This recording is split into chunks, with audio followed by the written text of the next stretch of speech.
আসসালামু আলাইকুম। নাজনীন আহমেদ স্বাগত জানাচ্ছি এনটিভির মধ্যরাতের খবরে। ক্রাউন সিমেন্ট শিরোনাম দেখছিলেন, এবারে পুরো খবর।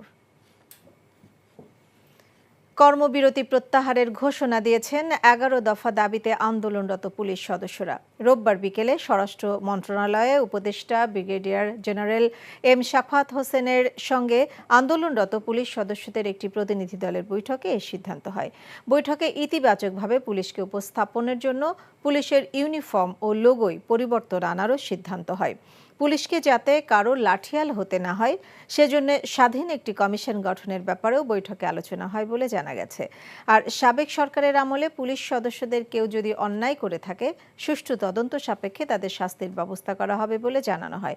বৈঠকে পুলিশের 11 দফা দাবির কয়েকটি অল্প সময়ের মধ্যে পূরণের আশ্বাস দেওয়া হয়েছে। অন্য দাবিগুলো পূরণ করা হবে দীর্ঘমেয়াদে। রাজনৈতিক ছত্রছায়ায় কেউ চাঁদাবাজি ও দখলদারি করলে বিন্দুমাত্র ছাড় দেওয়া হবে না বলে হুঁশিয়ারি দিলেন স্বরাষ্ট্র উপদেষ্টা অবসরপ্রাপ্ত ব্রিগেডিয়ার জেনারেল শাফাত হোসেন। তিনি জানান, বৃহস্পতিবারের মধ্যে পুলিশ সদস্যদের সবাই যোগ না দিলে পলাতক দেখিয়ে আইনগত ব্যবস্থা নেওয়া হবে। পুলিশকে যাতে লাঠিয়াল বাহিনী হিসেবে কেউ ব্যবহার করতে না পারে সেজন্য আলাদা কমিশন গঠন করার কথা জানান স্বরাষ্ট্র উপদেষ্টা। আপেল শাহরিয়ারের রিপোর্ট। স্বরাষ্ট্র উপদেষ্টা অবসরপ্রাপ্ত ব্রিগেডিয়ার জেনারেল শাফাত হোসেন রোববার দুপুরের পর সচিবালয়ে আসলে রীতি অনুযায়ী গার্ড অফ অনার দেয়া হয়। আনুষ্ঠানিকতা শেষে কথা বলেন গণমাধ্যমের সাথে। দেশের আইনশৃঙ্খলা পরিস্থিতি স্বাভাবিক করতে কাজ চলছে বলে জানান তিনি। বলেন, দেশজুড়ে বিভিন্ন স্থাপনায় হামলার সাথে জড়িতদের বিরুদ্ধে ব্যবস্থা নেওয়া হচ্ছে। আর রাজনৈতিক ছত্রছায়ায় দখলদারি ও চাঁদাবাজি করা হলে কঠোর হাতে দমন করা হবে বলেও জানান স্বরাষ্ট্র উপদেষ্টা। এত বড় একটা দল, এত ঐতিহ্যবাহী একটা দল, যার নামের সাথে বাংলাদেশের স্বাধীনতা জড়িত, আজকে তাদের মেম্বারদেরকে পালিয়ে বেড়াতে হচ্ছে।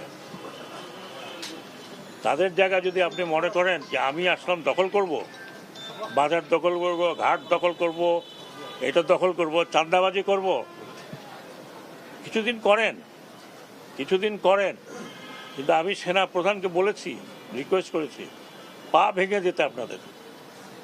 I don't care, you go to hell. ভাই, আমি পাবলিকও না, আমি পলিটিশিয়ানও না, আমার ব্যাকগ্রাউন্ড হচ্ছে ফৌজি মানুষ। যা বলবো তাই করব। তারপরে আমি এখানে একদিন থাকি আর 3 দিন থাকি। রাজনৈতিক দলগুলোকে আইনি কাঠামোর মধ্য থেকেই কর্মকাণ্ড পরিচালনা করতে হবে। প্রয়োজনে আইনের সংস্কার করা হতে পারে বলেও ইঙ্গিত দেন তিনি। আমি অলরেডি কয়েক জায়গায় রিকোয়েস্ট করেছি যে একটা অ্যাক্ট তৈরি করে ড্রাফটটা আমার কাছে দেন। এটা নিয়ে আমরা আমাদের যে কি বলে এটা, আইন সংসদ বিচার, হ্যাঁ, ওখানে আলাপ করে আই উইল ইনসিস্ট, কারণ আমার এক্সপিরিয়েন্স আছে এই ব্যাপারে। আই উইল ইনসিস্ট যে এটা করেন। আপনি পলিটিক্যাল পার্টি করবেন বাংলাদেশে, আপনাকে রেজিস্টার করতে হবে। আপনি পলিটিক্যাল পার্টি করবেন, ওই মধ্যে যা আছে, আপনি স্টক মার্কেটে যখন যান তখন রেজিস্ট্রেশন করেন না, আপনি কোম্পানি যখন খোলেন তখন রেজিস্ট্রেশন করেন না। পলিটিক্যাল পার্টি আপনি ইচ্ছে হলে আপনি পলিটিক্যাল পার্টি করলেন আর চাঁদাবাজি শুরু করলেন, ইট উইল নট হ্যাপেন। এর আগে রাজারবাগ পুলিশ হাসপাতালে আহত পুলিশ সদস্যদের দেখতে যান তিনি। ছাত্র জনতার অভ্যুত্থানে 42 জন পুলিশ সদস্য মারা গেছেন। এ হাসপাতালে চিকিৎসা নিয়েছেন 500-রও বেশি সদস্য। পুলিশ বাহিনী যাতে রাজনৈতিকভাবে ব্যবহার না হয় তা নিশ্চিত করা হবে বলেও জানান তিনি। আমি অত্যন্ত পরিষ্কার ভাষায় বলছি, রাজনীতিবিদরা আমাকে পছন্দ করুন না করুন, আই কুডন্ট কেয়ার লেস। এখন রাজনীতি করা এদেশে অনেক ডিফিকাল্ট হবে। পুলিশকে আপনি আর পুলিশ লাঠিয়াল বাহিনীর মতো পরিচালিত করতে পারবেন না। I will insist police will be under police commission. রংপুরে শিক্ষার্থী আবু সাইদকে গুলি করে হত্যার ঘটনায় রংপুরের পুলিশ কমিশনার মোহাম্মদ মনিরুজ্জামানকে প্রত্যাহার করা হয়েছে। Apple Shahriar, NTV news, Dhaka. দেশের 25তম প্রধান বিচারপতি হিসেবে শপথ নিয়েছেন সৈয়দ রেফাত আহমেদ। বঙ্গভবনে রাষ্ট্রপতির কাছে শপথ নিয়েছেন অন্তর্বর্তীকালীন সরকারের 2 উপদেষ্টা সুপ্রদীপ চাকমা এবং বিধান রঞ্জন। শপথ অনুষ্ঠানে বৈষম্য বিরোধী ছাত্র আন্দোলনের সমন্বয়কদের প্রত্যাশা, আইনের শাসন প্রতিষ্ঠায় নিরপেক্ষভাবে কাজ করবেন নতুন প্রধান বিচারপতি। মুকসিমুল হাসানের রিপোর্ট। শ্রদ্ধ চিত্তে শপথ করিতেছি যে আমি বাংলাদেশের সংবিধান ও আইনের রক্ষণ দেশের 25তম প্রধান বিচারপতি হিসেবে সৈয়দ রেফাত আহমেদকে শপথ বাক্য পাঠ করান রাষ্ট্রপতি মোহাম্মদ শাহাবুদ্দিন। যথাবিহিত আচরণ করিব। শপথ অনুষ্ঠানে উপস্থিত ছিলেন অন্তর্বর্তীকালীন সরকারের প্রধান উপদেষ্টা ডক্টর মোহাম্মদ ইউনূস, বিভিন্ন মন্ত্রণালয়ের দায়িত্বপ্রাপ্ত অন্তর্বর্তীকালীন সরকারের উপদেষ্টারা, সেনা, নৌ ও বিমান বাহিনীর প্রধান। অনুষ্ঠানে যোগ দেন বিভিন্ন রাজনৈতিক দল ও সুশীল সমাজের প্রতিনিধিরা। ছিলেন বৈষম্য বিরোধী ছাত্র আন্দোলনের বেশ কয়েকজন সমন্বয়ক। প্রধান বিচারপতির শপথের পর অন্তর্বর্তীকালীন সরকারের উপদেষ্টা হিসেবে শপথ গ্রহণ করেন বিধান রঞ্জন রায় ও সুপ্রদীপ চাকমা।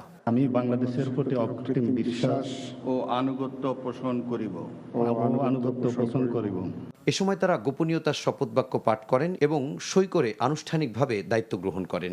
পরে মন্ত্রিপরিষদ বিভাগ জানায় সুপ্রদীপ চাকমা পার্বত্য চট্টগ্রাম বিষয়ক এবং বিধান রঞ্জন প্রাথমিক ও গণশিক্ষা বিষয়ক মন্ত্রণালয়ের উপদেষ্টা হিসেবে কাজ করবেন। দেশের বাইরে থাকায় এখনও শপথ নেননি ফারুকে আজম।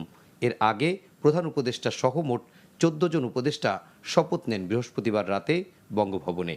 তাৎক্ষণিক প্রতিক্রিয়ায় বৈষম্য বিরোধী ছাত্র আন্দোলনের সমন্বয়করা প্রত্যাশা ব্যক্ত করেন শিক্ষার্থীদের আস্থার মূল্যায়ন করে দায়িত্ব পালন করবেন নতুন প্রধান বিচারপতি।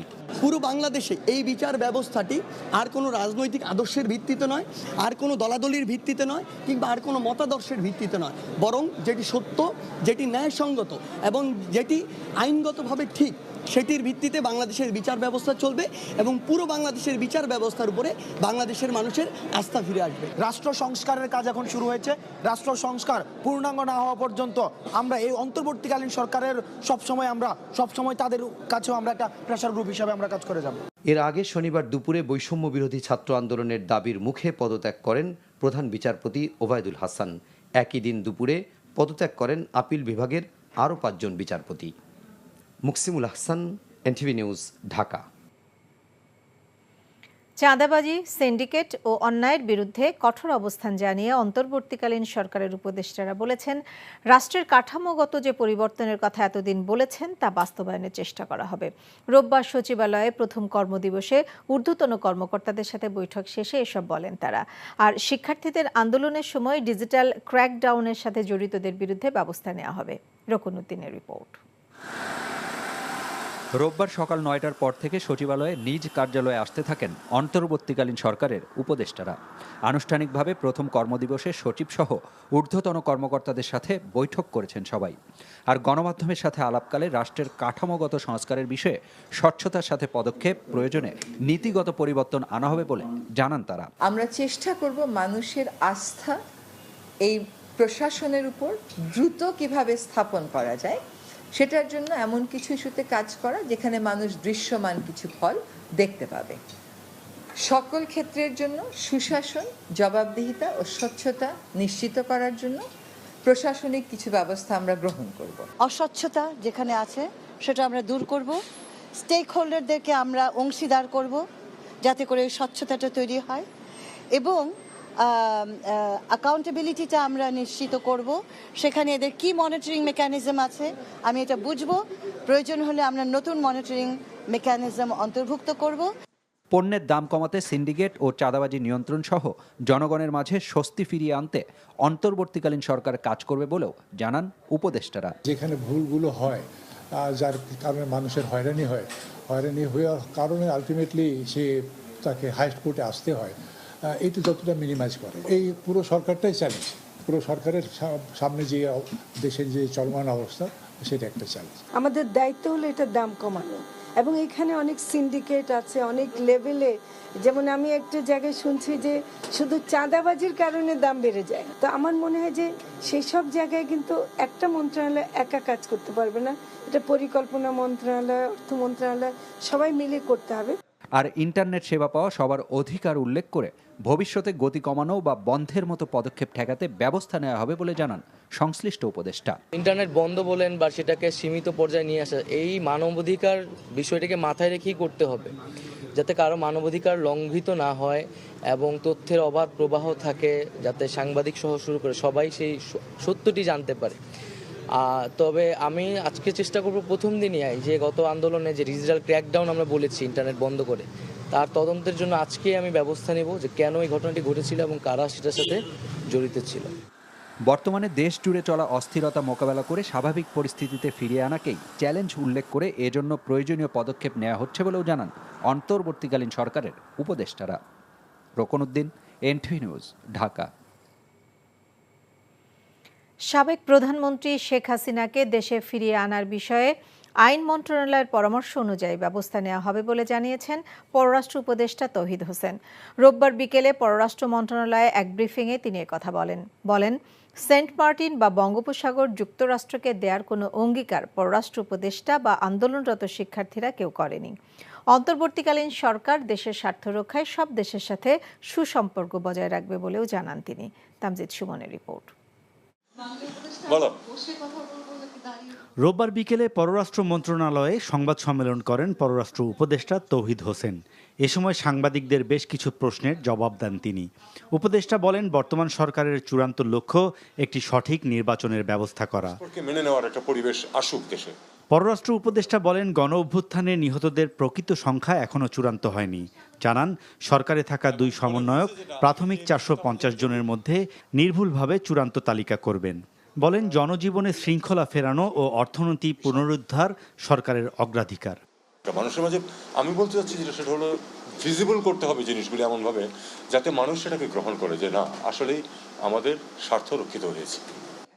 এই উপদেষ্টা বলেন, সরকার সব দেশের সাথে সুসম্পর্ক বজায় রাখবে। জানান, সেন্ট মার্টিন বা বঙ্গোপসাগর যুক্তরাষ্ট্রকে দেওয়ার কোনো অঙ্গীকার কেউই করেনি। আমি শুধু এটুকু বলতে পারি যে আমি এরকম কোনো অঙ্গীকার করিনি। আর আমার খুব সন্দেহ যে রাস্তার ছাত্ররা এই অঙ্গীকার করেছে গিয়ে আমেরিকার কাছে। খুবই আনলাইকলি। সম্পর্কটা শুধু দুটো দেশের মধ্যে না, দেশের সরকারের মধ্যে না, দুটো দেশের সার্বিক যে অস্তিত্ব, তার মধ্যে মানুষ খুব গুরুত্বপূর্ণ। মানুষ যেন ভাবে যে ভারত আমাদের খুব ঘনিষ্ঠ বন্ধু, আমরা এটাই চাই। শেখ হাসিনাকে ফিরিয়ে আনার বিষয়ে আইন মন্ত্রণালয়ে কিছু বললে পদক্ষেপ নেবে পররাষ্ট্র মন্ত্রণালয়। তিনি মনে করেন, এ বিষয়ে দিল্লিও সহযোগিতা করবে। শেখ হাসিনা ফিরবেন কিনা সেটা তো আমার বিষয় না, সেটা আপনারা তাকে জিজ্ঞেস করবেন। আইন মন্ত্রণালয় যদি বলে যে তাকে ফিরিয়ে আনার জন্য চিঠি দেন, আমি দেবো। ফরেন সেক্রেটারি তখন একটা চিঠি পাঠিয়ে দেবেন।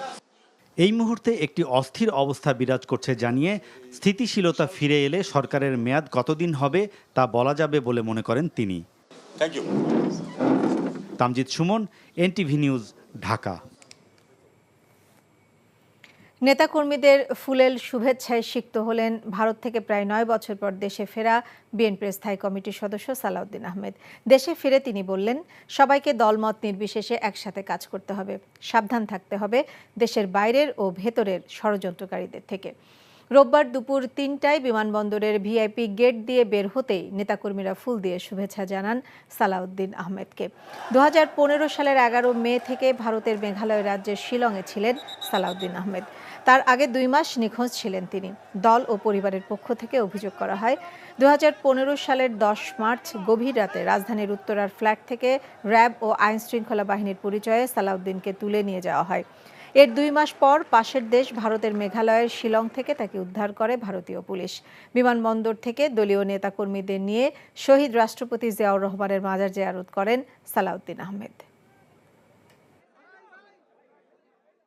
পৃথিবীতে একটা নজিরবিহীন ছাত্র জনতার বিপ্লব হয়েছে, সেই বিপ্লবকে পৃথিবীর সামনে দেখিয়ে দিতে হবে। এই রক্তাক্ত বিপ্লবের মধ্য দিয়ে এই রক্তস্নাত বাংলাদেশকে আমরা প্রকৃত একটি গণতান্ত্রিক এবং আইনের শাসনের রাষ্ট্র বানাতে পেরেছি। আমরা বহিঃশত্রুর আক্রমণ থেকে এই দেশকে রক্ষা করব ইনশাআল্লাহ। আভ্যন্তরীণ ষড়যন্ত্রকারীদের কাছ থেকে যাতে এই রাষ্ট্র হেফাজত থাকে, সেজন্য আমাদের সতর্ক থাকতে হবে এবং আমরা যেন সকল গোষ্ঠীর সমস্ত ধর্ম, বর্ণ, দল, মত নির্বিশেষে সকলকে সমভাবে যেন আমরা সমদৃষ্টিতে দেখি। শেখ হাসিনার আমলে গুমের সঙ্গে জড়িত রাষ্ট্রীয় বাহিনীর সদস্যদের দ্রুত বিচারের আওতায় আনা সহ 3 দফা দাবি জানিয়েছে গুম হওয়া ব্যক্তিদের স্বজনদের সংগঠন মায়ের ডাক। এজন্য 24 ঘন্টার সময়সীমা বেঁধে দেয় সংগঠনটি। এই সময়ের মধ্যেই সরকারের উচ্চ পর্যায় থেকে পদক্ষেপ চান স্বজনরা। রোববার কেন্দ্রের শহীদ মিনারে এক সমাবেশ থেকে এসব দাবি জানায় মায়ের ডাক। নূর হোসেনের রিপোর্ট। আমাদের বৈষম্যবিরোধী ছাত্র আন্দোলনের গণ অভ্যুত্থানে স্বৈরাচারের পতন হলেও এখনও গেল ১.৫ দশকে গুম হওয়া অনেকের সন্ধান মেলেনি, থামেনি স্বজনদের অপেক্ষা। গুমের শিকার সন্তানের ছবি নিয়ে মা বাবাকে এখনও প্রশাসনের দ্বারে দ্বারে ঘুরতে হচ্ছে। বাবার ছবি নিয়ে রাস্তায় দাঁড়াতে হচ্ছে কোমলমতি শিশুদের।